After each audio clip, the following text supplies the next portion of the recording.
Months following the events of Robert Downey Jr.'s final Iron Man performance, what did he want to do for his next big Hollywood film?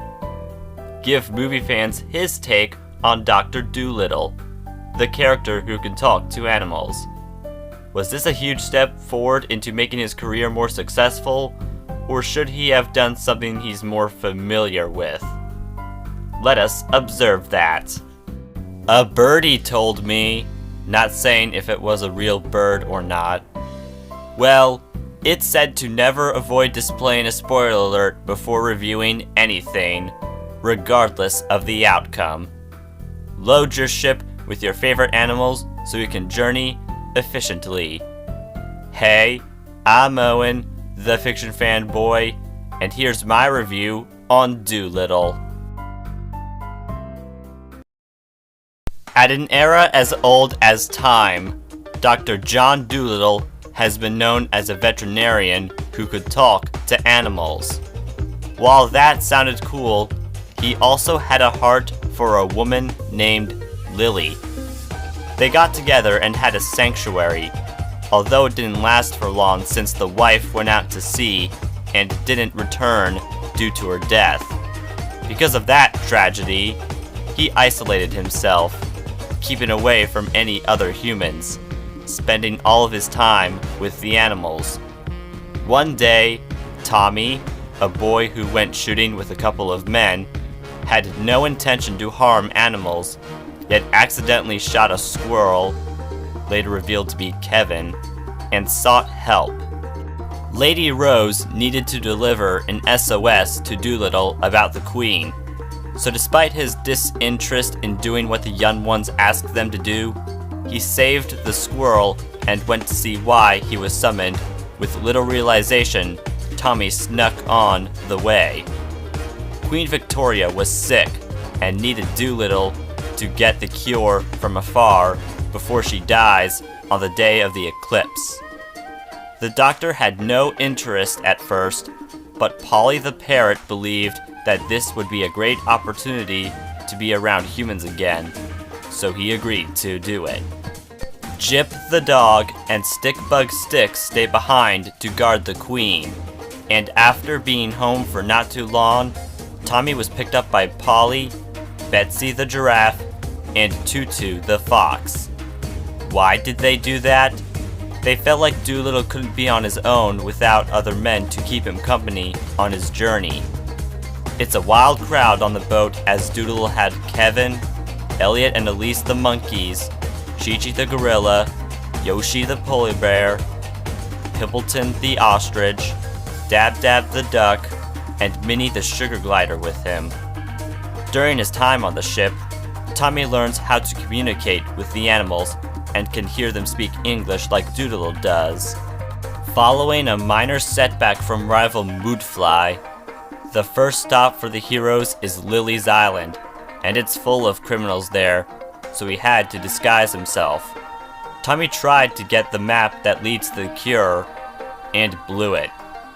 Dolittle ended up in chains to be Barry's lunch, though he got rescued by the animals not a moment too soon. The protagonists managed to escape. They, however, lost the directions to the cure since Moodfly snatched them out of Tommy's hand. In order to make sure they can't follow, the good guys' boat was shot down. Knowing that he and Dolittle cared so much for Lily, Rasuli offers Dolittle a boat so the fine men can save the Queen. Everyone manages to catch up as they have reached the island where the cure is being held.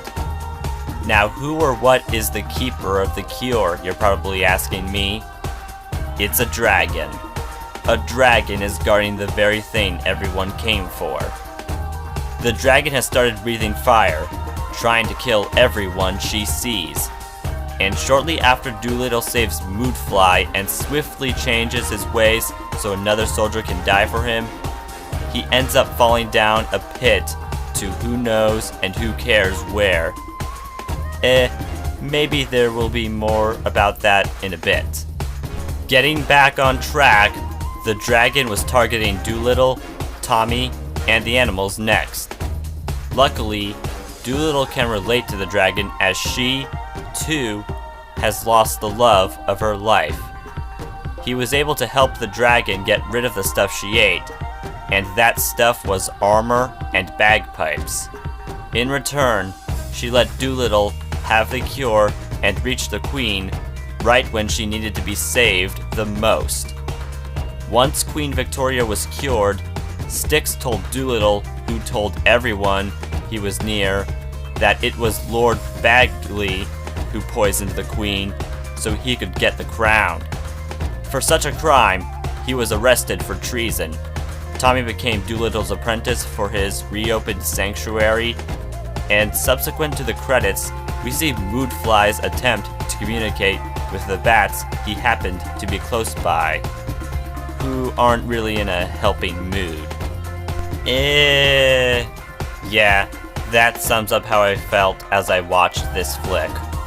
On the plus side, the CGI isn't Cats level of bad, the animation for the opening is nice, and Sia's single, Original, in the course of the credits was pleasant. Alas, the voice work of Emma Thompson, John Cena, Octavia Spencer, Tom Holland, Selena Gomez, among others, aren't enough to make me love the animals. I didn't mind Antonio Banderas or Harry Collett. Robert Downey Jr.'s performance, on the other hand, is all over the place. James the Dragonfly felt like he belongs in a fully animated movie. The jokes aren't really worth laughing at, and the story as a whole was basically boring. And a big P.U. goes to the disgusting dragon scene. Dolittle as RDJ's passion project was a disappointment for me. It looked promising, I'll say that much, but the lack of potential shown in the final project has led me to giving the film 1 out of 5 stars. The reasoning for wanting to take a chance to make a phenomenal big screen Doctor Dolittle tale, of all things, will be difficult to understand. No matter what, I hope all MCU stars find the right places for them when they aren't superheroes. Want more fiction? Then please do what my friends say, comment below, and follow me on Instagram for thumbnail previews and teasers for upcoming YouTube videos. Fiction Fanboy has finished this video. Everyone keep fantasizing, and good night-o.